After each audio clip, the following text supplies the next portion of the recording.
आप देख रहे हैं आरएन क्लासेस।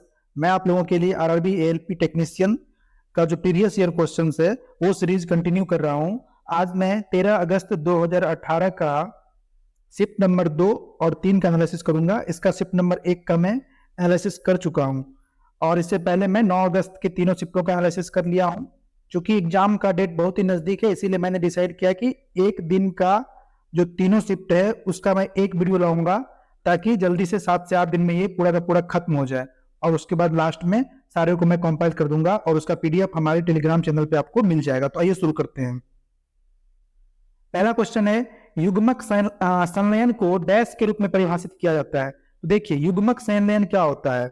जब नर और मादा युग्मक दोनों मिलते हैं उसी को हम लोग क्या कहते हैं? युग्मक संलयन कहते हैं। तो इसमें नर युग्मक क्या होता है पता है आपको? शुक्राणु। और मादा युग्मक बोले तो अंडा में जिसको बोलते हैं हम लोग। तो इसमें देखिए कौन सा हो जाएगा? अंडे के साथ शुक्राणुओं में से एक का संलयन। ऑप्शन नंबर 3 इसका करेक्ट आंसर हो जाएगा। अगला क्वेश्चन है, शुष्क लिटमस पेपर पर शुष्क HCl गैस का क्या प्रभाव पड़ेगा? एज जनरल सब जानते हैं कि HCl एक एसिड है और जो अम्ल है वो ब्लू लिटमस को क्या करता है? नीले लिटमस को लाल कर देता है, ये सभी जानते हैं। लेकिन यहाँ पे एक वर्ड ऐड कर दिया है, शुष्क HCl। तो शुष्क HCl में क्या होता है कि जो उसका अम्लीय गुण होता है वो खत्म हो जाता है। तो जब अम्लीय गुण ये खत्म हो जाएगा तो इसका जो है सो कोई प्रभाव नहीं पड़ेगा लिटमस पेपर पर, यानी कि ये अपना रंग नहीं बदलता है। ऑप्शन नंबर 3 इसका करेक्ट आंसर हो जाएगा। कोई भी लिटमस पेपर अपना रंग नहीं बदलेगा। अगला है कि 4 तत्वों की परमाणु संख्याएं दी गई है। देख लीजिए, फ्लोरीन और ये फास्फोरस, क्लोरीन और आर्गन। निम्न में से कौन से 2 तत्व रासायनिक रूप से समान होंगे? आपको पता होगा, आवर्त सारणी से क्वेश्चन बहुत ज्यादा पूछ रहा था पिछले एग्जाम में, इसलिए आप लोग आवर्त सारणी को अच्छे से क्लियर कर लीजिएगा। जब हम आवर्त सारणी पढ़ते हैं तो ये मान लो कि तुम्हारा आवर्त सारणी है दिया गया, ये आवर्त सारणी कुछ ऐसा रहता है। क्लियर है? ये जो हॉरिजॉन्टल वाला है क्षैतिज, इसको हम लोग क्या कहते हैं? आवर्त कहते हैं। और जो वर्टिकल लाइन है इसको हम लोग क्या कहते हैं? समूह कहते हैं। क्या कहते हैं? समूह कहते हैं। आपको ये बात बता दूं कि 2 तत्व जो एक ही समूह के सारे तत्वों का रासायनिक जो रूप होता है, रासायनिक जो गुण होता है वो समान होता है। तो जो इसमें फ्लोरीन है जिसका एटॉमिक नंबर 9 है और क्लोरीन है जिसका 17 है, ये दोनों समूह 17 के तत्व हैं। समूह 17 के तत्व हैं। तो एक ही समूह के हुए ना, तो इन दोनों का एक ही समूह के होने के कारण इन लोगों का रासायनिक जो गुण होगा वो समान होगा। और समूह 17 को हम लोग हेलोजन के नाम से भी जानते हैं, हेलोजन समूह के नाम से भी हम लोग जानते हैं। ऑप्शन नंबर 1 इसका करेक्ट आंसर हो जाएगा, फ्लोरीन और क्लोरीन। ध्यान रखिएगा। निम्नलिखित धातुओं में से कौन सी सबसे अधिक अभिक्रियाशील है?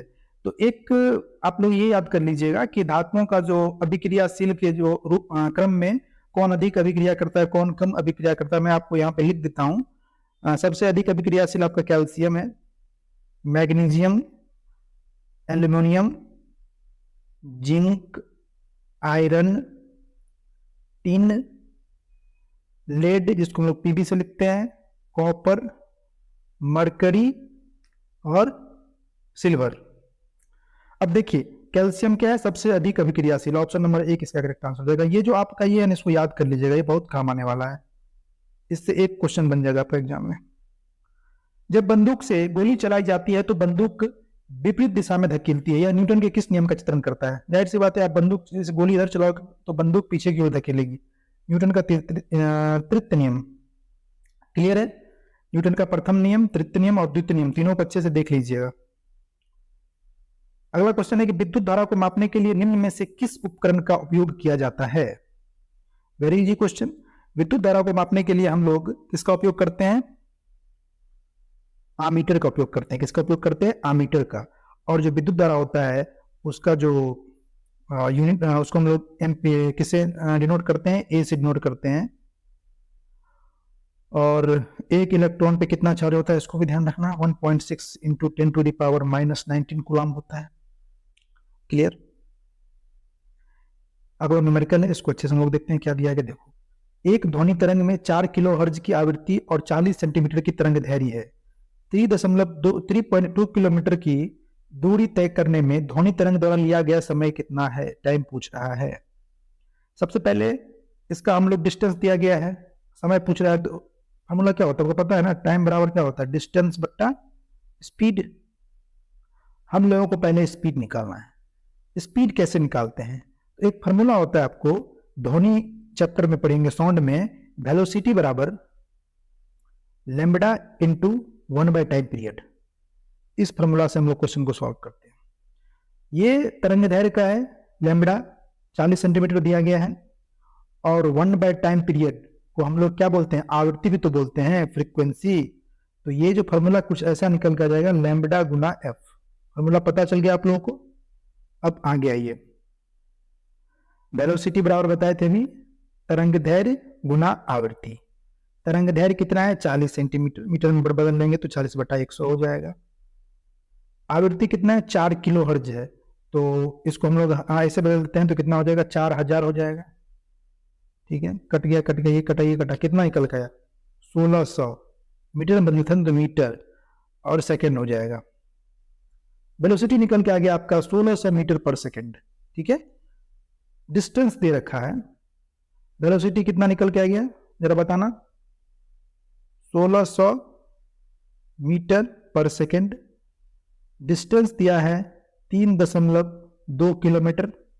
टाइम पूछ रहा है तो डिस्टेंस देख लो, 3.2 है, इसको कर दो मीटर में तो 1000 से गुना कर दो, और नीचे में स्पीड दे दो 1600, एक पॉइंट उड़ाओगे नीचे में 1 जीरो आ जाएगा, 1 2 3 1 2 3, तीनों कटा, 16 दूना 32, 2 सेकेंड इसका आंसर हो जाएगा। अच्छा क्वेश्चन है, न्यूमेरिकल पूछ रहा है एग्जाम में, आप लोग न्यूमेरिकल करके जाइएगा, बार बार बता रहा हूं, न्यूमेरिकल हर चैप्टर में पूछ रहा है। चंद्रमा की सतह पर एक लड़के का भार 300 न्यूटन है, तो पृथ्वी की सतह पर उस लड़के का भार कितना होगा। सबसे पहले देखिए, जो चंद्रमा पर जी का मान होता है, वो पृथ्वी पे जो जी का मान होता है उसका कितना होता है, 1/6 होता है। क्लियर? ये तो पता आना चाहिए कि ग्रेविटी का मान मून पे पृथ्वी ग्रेविटी के हिसाब से 1/6 होता है। यानी कि कहने का मतलब ये हुआ कि चंद्रमा पे किसी का वजन अगर मान लो कि x है, तो पृथ्वी पे कितना हो जाएगा, 6x हो जाएगा। यानी कि इसको तुम लोग डायरेक्ट 6 से गुना कर दो, 1800 न्यूटन आ जाएगा डायरेक्ट। यही तो है, ये क्वेश्चन उल्टा पुल्टा करके पूछ रहा है, मतलब कभी चंद्रमा पे तो कभी पृथ्वी पे। बस आपको एक कॉन्सेप्ट याद रखना है कि मून पे ग्रेविटी का मान अर्थ की ग्रेविटी का 1/6 होता है। अब उसके हिसाब से अपना सॉल्व करते रहिए, निकालते रहिए। निम्न में से कौन रेडियो धर्मी तत्व नहीं है। देखिए, प्लूटोनियम भी है, टाइटेनियम नहीं है, यूरेनियम भी है, थोरियम भी है। टाइटेनियम क्या है, रेडियो धर्मी तत्व नहीं है। ऑप्शन नंबर 2 इसका करेक्ट आंसर हो जाएगा। और एक रेडियो धर्मी तत्व रेडियम भी याद रखिएगा। ये चारों के चारों रेडियो धर्मी तत्व है। निम्न में से कौन सा कथन असत्य है। पदार्थ के कण स्थिर अवस्था में होते हैं, बिल्कुल गलत। पदार्थ के कण हमेशा मूव करते रहते हैं। ऑप्शन नंबर 1 इसका करेक्ट आंसर हो जाएगा। ये लाइन गलत है अपने आप में। कॉपर सल्फेट का जलीय विलयन क्या करता है। देखो, कॉपर सल्फेट जो होता है ना, वो अम्ल है, अम्ल इन नेचर है, अम्ल स्वभाव का है। तो जो अम्ल होगा वो क्या करेगा, नीले लिटमस को किसमें कन्वर्ट कर देगा, लाल में। देख लो, ऑप्शन नंबर 2 इसका करेक्ट आंसर दिया गया है, नीले लिटमस को लाल कर देता है। ठीक है, निम्नलिखित को उचित अनुक्रम में व्यवस्थित कीजिए। क्योंकि ये बायोलॉजी का क्वेश्चन है, उसमें पहले उत्परिवर्तन आया, फिर जननात्मक विलगन, प्राकृतिक चयन और क्रमिक विकास। ये चारों ऑलरेडी अरेंज है, तो ऑप्शन नंबर 2 इसका करेक्ट आंसर हो जाएगा। बायोलॉजी भी आप लोग अच्छे से पढ़ लीजिएगा। बायो का वेटेज 5 से 6 क्वेश्चन मिनिमम रह रहा है, तो अच्छे से बायोलॉजी को आप लोग तैयार कर लीजिएगा। अगला क्वेश्चन क्या है, यदि किसी निकाय का वेग उसके प्रारंभिक वेग का दोगुना हो जाए, मान लो कि पहले वेलोसिटी v था, बाद में वेलोसिटी 2v हो गया, तो उसकी गतिज ऊर्जा अपनी प्रारंभिक गतिज ऊर्जा से कितना गुना हो जाएगी। तो देखो, पहले गतिज ऊर्जा क्या हो जाएगा, 1/2। मान लेते हैं कि बॉडी का वेलोसिटी m है, तो पहले ये होगा। अब कितना हो जाएगा, 1/2 m तो m ही रहेगा, इसका स्क्वायर करोगे तो क्या आ जाएगा 4v²। इसको थोड़ा और सजाओगे ना तो कुछ ऐसा हो जाएगा 4 इंटू 1/2 mv², 4 गुना हो जाएगा। ऑप्शन नंबर 2 इसका करेक्ट आंसर हो जाएगा। देखो लास्ट टाइम गति ऊर्जा से हर शिफ्ट में एक न्यूमेरिकल पूछ रहा था। वर्क पावर एनर्जी का जो कॉन्सेप्ट है उसको आप लोग क्लियर कर लीजिएगा। एक आपतित किरण दर्पण के साथ 20 डिग्री के कोण पर एक समतल दर्पण से टकराती है। चलो ये आपका दर्पण है, समतल दर्पण है। कितना से टकरा रही है? दर्पण के साथ दिया है, देखना दर्पण के साथ कितना है 20 डिग्री है। फिर आपको पता है कि ये यहां से यहां तक तुरंत रिफ्लेक्ट हो जाता है, ये आपतित किरण, ये परावर्तित किरण। अच्छा ये बताओ कि जितना एंगल पे आएगी उतना पे क्या होगी, ये चली जाती है, ये तो पता है आप लोगों को। और ये बीच में आपका ये नॉर्मल हो गया, तो ये हो गया आपका आपतन कोण, ये हो गया आपका परावर्तन कोण। इन पूछ रहा है कि आपतित किरण और परावर्तित किरण के बीच, यानी कि ये पूरा आपसे पूछ रहा है। तो सिंपल है ना, 20 40 हो गया, प्लस आपतन कोण और परावर्तन कोण दोनों का सम पूछ ही रहा है, बराबर में कितना हो जाएगा 180 हो जाएगा। ये सबको जोड़ोगे तो यहां से आपका जो निकल के आ जाएगा आपतन कोण प्लस परावर्तन कोण बराबर 140 डिग्री हो जाएगा। Very easy question. Option number 2 इसका करेक्ट आंसर हो जाएगा। वस्तु की स्थितिज और गति ऊर्जा में क्या परिवर्तन होता है जब यह ऊंचाई से नीचे गिरती है? मान लो कि कोई वस्तु यहां है, जब इस जगह पे रहेगी तो कुछ ना कुछ हाइट होगा, और जब ऊपर में रहेगी तो इसकी वेलोसिटी क्या होगी, कम रहेगी। तो जब हाइट पे रहेगी तो उस समय जो इसका स्थितिज ऊर्जा है वो अधिक रहेगी, लेकिन जब जैसे जैसे ये नीचे गिरेगा हाइट कम होता जाएगा तो स्थितिज ऊर्जा भी कम हो जाएगा, और जब नीचे गिरेगा तो वेलोसिटी बढ़ता जाएगा तो गतिज ऊर्जा बढ़ने लगेगा नीचे आने पे। तो आपका जो है सो इसका करेक्ट आंसर क्या हो जाएगा, इसकी स्थितिज ऊर्जा कम हो जाती है जबकि गतिज ऊर्जा बढ़ जाती है। ऑप्शन नंबर 4 इसका करेक्ट आंसर हो जाएगा। निम्नलिखित में से कौन सा जानवर सरीसृप वर्ग से संबंधित नहीं है? कछुआ भी है, मगरमच्छ भी है, सांप भी है, मेढक नहीं है। मेढक उभयचर प्राणी है, ध्यान रखिएगा, उभयचर प्राणी है ये। नाइट्रोजन परमाणु में मौजूद न्यूट्रॉन की संख्या कितनी है? देखो सबसे पहले नाइट्रोजन को हम लोग n से इग्नोर करते हैं, इसका जो एटॉमिक नंबर होता है वो 7 होता है। एटॉमिक नंबर 7 होता है, यानी कि इसमें जो नंबर ऑफ इलेक्ट्रॉन होगा वो भी 7 होगा और नंबर ऑफ प्रोटॉन होगा वो भी 7 होगा। क्लियर? अब नाइट्रोजन का जो परमाणु भार है वो कितना होता है, 14 होता है। उसको ये आपको रखना पड़ेगा, कम से कम 20 तक आपको रखना पड़ेगा परमाणु संख्या, परमाणु भार। आपको पता है कि न्यूट्रॉन की संख्या जो होती है, नंबर ऑफ न्यूट्रॉन हम लोग कैसे निकालते हैं, परमाणु भार में से परमाणु संख्या माइनस कर दीजिए 7। ऑप्शन नंबर 3 का करेक्ट आंसर हो जाएगा। Very easy question. आधुनिक आवर्त सारणी में तत्वों को व्यवस्थित किया गया है। अभी का जो आवर्त सारणी है जो मोस्ले दिया था, इसमें तत्व में को परमाणु संख्या के बढ़ते क्रम में व्यवस्थित किया गया है, ध्यान रखिएगा, परमाणु संख्या के बढ़ते क्रम में। और अभी जो हमारा आवर्त सारणी है, बस मैं इसको समझा दूं,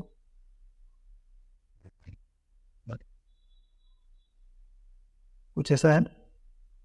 इसमें जो ये क्षैतिज वाला घर है इसको हम लोग बोलते हैं आवर्त,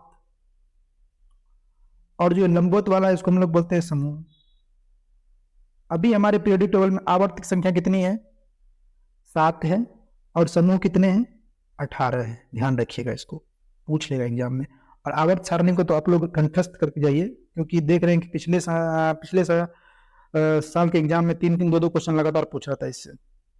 टहनी की दूसरी तरफ यहाँ पे एक ये हो जाएगा डॉट, ये खाली स्थान। दूसरी तरफ किस हार्मोन के प्रसार के कारण पौधे प्रकाश की ओर झुकते हैं?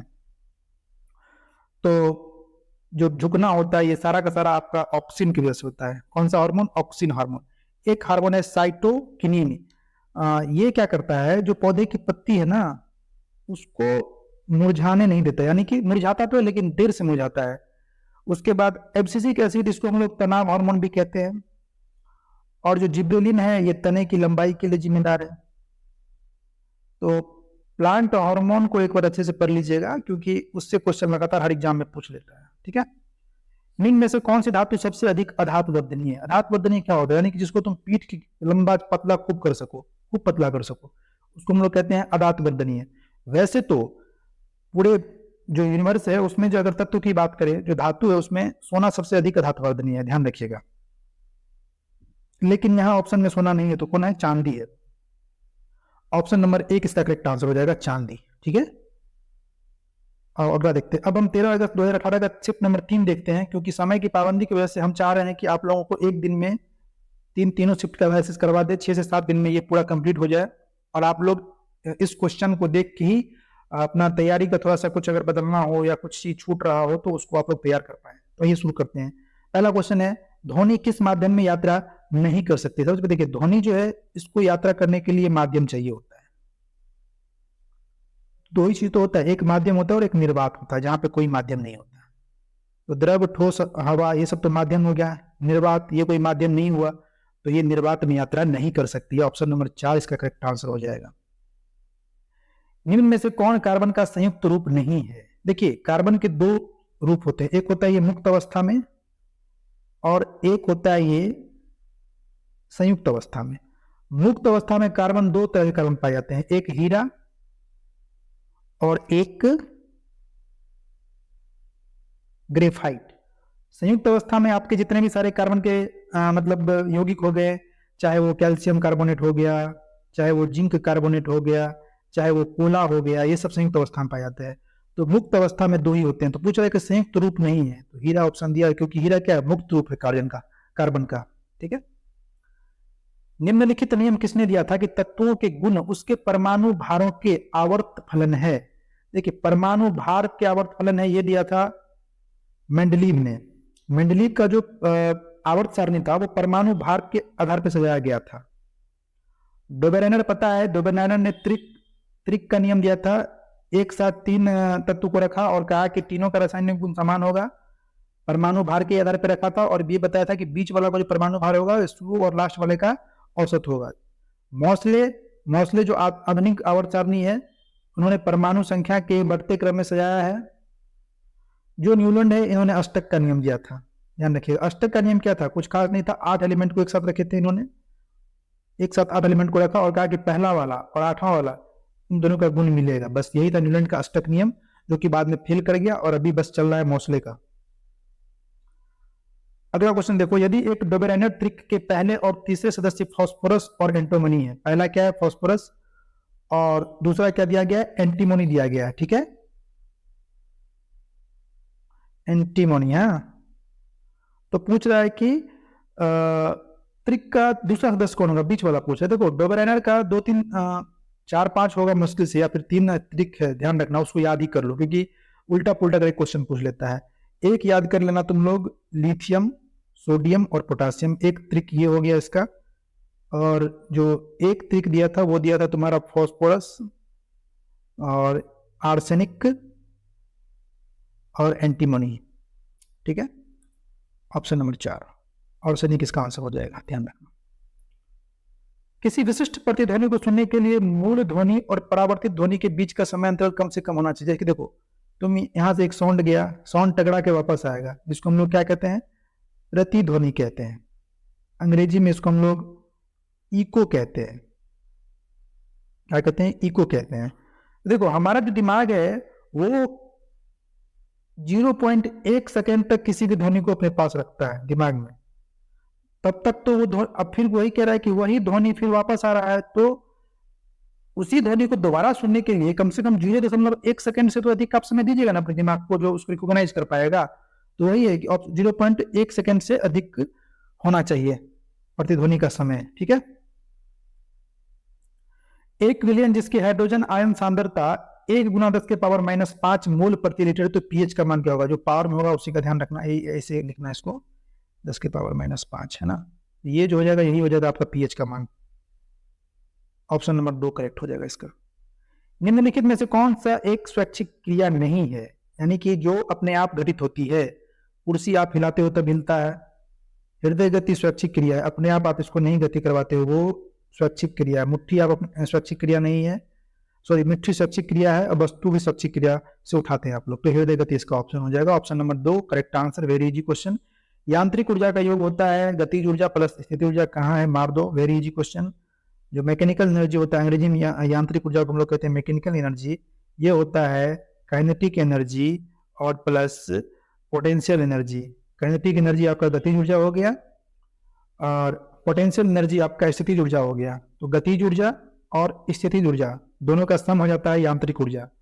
अगर काइनेटिक एनर्जी की परिभाषा पूछ ले तो 1/2 mv² गतिज ऊर्जा, और जो आपका स्थितिज ऊर्जा है इसका फॉर्मूला हो जाएगा mgh, यहाँ पे h क्या है, हाइट है। अगला क्वेश्चन देखते हैं, कार्य करने की क्षमता को क्या कहा जाता है? तो कार्य करने की क्षमता को हम लोग ऊर्जा कहते हैं। वेरी इजी क्वेश्चन, ऊर्जा। अगला क्वेश्चन क्या है, दो या दो से अधिक तत्व मिलकर क्या बनाते हैं? जब दो तत्वों को हम लोग मिलाते हैं, जैसे कि कार्बन डाइऑक्साइड, ये एक तत्व दोनों मिलकर क्या बना, यौगिक बना। बहुत आसान क्वेश्चन था ये भी। निम्नलिखित में से कौन सा उपकरण चालक में विभवांतर बनाए रखने में मदद करता है? देखो, आमीटर तो करंट मापता है, ये भी करंट मापता है, ये सर्किट में करंट मापता है, ये भी करंट मापता है। वोल्ट मीटर 2 पॉइंट के सर्किट में 2 पॉइंट के बीच के वोल्टेज नापता है, लेकिन जो विभवांतर बनाए रखने में मदद करता है वो होता है आपका सेल या बैटरी। ऑप्शन नंबर 3 इसका करेक्ट आंसर हो जाएगा, सेल या बैटरी। हाँ, कार्बन C12 के एक मोल में कितने परमाणु होंगे? देखिए, वैसे पहले इसको मैं थोड़ा सुधार कर दूं, ये हो जाएगा 10 के पावर 26 और ये हो जाएगा 10 के पावर 23, तो एक मोल में पूछ रहा है ना, ये हो जाएगा 6.02 into 10 to the power 23। Option number 4 इसका करेक्ट आंसर। बल समीकरण में F किसके बराबर होता है? फॉर्मूला इजी है, फोर्स बराबर होता है मास गुना एक्सीलरेशन, है ना। तो कहाँ है देख लो, मार दिया टिक। फोर्स का वैसे ऐसा यूनिट न्यूटन होता है, यह एक सदिश राशि है क्योंकि इसमें क्या होता है, आपको दिशा होता है, इसलिए एक सदिश राशि हो गया। उस बिंदु का नाम बताइए जिस पर अर्धसूत्र गुणसूत्र से में जुड़े होते हैं, उसको हम लोग कहते हैं गुणसूत्र बिंदु। क्या कहते हैं? गुणसूत्र बिंदु कहते हैं। एक फूल का मादा प्रजनन हिस्सा क्या कहलाता है? पुंकेसर, पंखुड़ी, बायदल। नहीं नहीं नहीं, अंडप। नीचे दिया गया इसका ऑप्शन अंडप हो जाएगा करेक्ट आंसर इसका, ऑप्शन नंबर 4। निम्नलिखित में से किसका उपयोग पेयजल को कीटाणु रहित बनाने के लिए किया जाता है? बेकिंग सोडा, खाने वाला सोडा होता है NaHCO3 जिसको हम लोग कहते हैं सोडियम बाइकार्बोनेट। वॉशिंग सोडा होता है आपको Na2CO3 जिसको हम लोग कहते हैं sodium carbonate. Bleaching powder CaCO-Cl2 calcium oxychloride जिसको हम लोग बोलते हैं, यही जो है कीटाणु रहित बनाने में पानी में डाला जाता है साफ करने के लिए, ब्लीचिंग पाउडर, ध्यान रखिएगा। कार्बन के निम्नलिखित में से कौन सा अपरूप का उपयोग धातु कर्म में अपचायक कारक के रूप में किया जाता है? तो ये कोक होता है। कोक के बारे में जब पढ़िएगा तो उसमें इसका आपको ये मतलब दिया रहेगा इसका प्रॉपर्टीज, ठीक है। उद्योग में उपयोग की जाने वाली शक्ति की इकाई क्या है? बता दूं आपको, उद्योग में जो हम लोग शक्ति की इकाई वो हॉर्स पावर में नापते हैं। आपको पता होगा कि एक हॉर्स पावर में होता है 746 वाट, ठीक है। और एक और होती है ऊर्जा की इकाई होती है, वो होती है 1 किलोवाट आवर, जिसका मान होता है 3.6 गुना 10 के पावर -6 जूल। और 1 किलोवाट आवर को ही हम लोग 1 यूनिट भी कह देते हैं। तो पूछ रहा है तो इसका इकाई हो जाएगा और अश्व शक्ति, ऑप्शन नंबर 4 नीचे दिया गया है, करेक्ट आंसर ये हो जाएगा, ठीक है। कवक कोशिका भित्ति से बनी है, किस कोशिका भित्ति से बनी है? तो ये काइटिन, इसकी कोशिका भित्ति काइटिन से बनी होती है। किससे? काइटिन से। ऑप्शन नंबर 3 इसका करेक्ट आंसर हो जाएगा। तो ये था हमारा 13 अगस्त 2018 का चैप्टर नंबर 2, 3। अगले दिन का जो एग्जाम होगा उसका तीनों शिफ्ट का वीडियो एक साथ ले आऊंगा। आप लोग इसको एक रिवीजन के तौर पे देख सकते हैं, और जिस टॉपिक से क्वेश्चन पूछा गया है क्या वो टॉपिक आपको कंप्लीट है या नहीं, क्योंकि 20 नंबर का साइंस हर शिफ्ट में पूछ रहा है, जो एक बहुत ही इंपॉर्टेंट रोल अदा करने का आपके रिजल्ट में। ध्यान रखिएगा, आसानी से आप लोग इसको कर सकते हैं। तो आप लोग रिवीजन कीजिए, क्वेश्चन लगाइए, सेट लगाइए, और प्रीवियस ईयर सेट को भी लगाइए, क्योंकि उसका मैथ, रीजनिंग सब भी आप लोग को बनाना जरूरी है। मिलते हैं अगले वीडियो में, तब तक के लिए आप लोग देखते रहिए और चैनल को सब्सक्राइब कर लीजिए। मैं फिर अगले वीडियो में आता हूँ। धन्यवाद।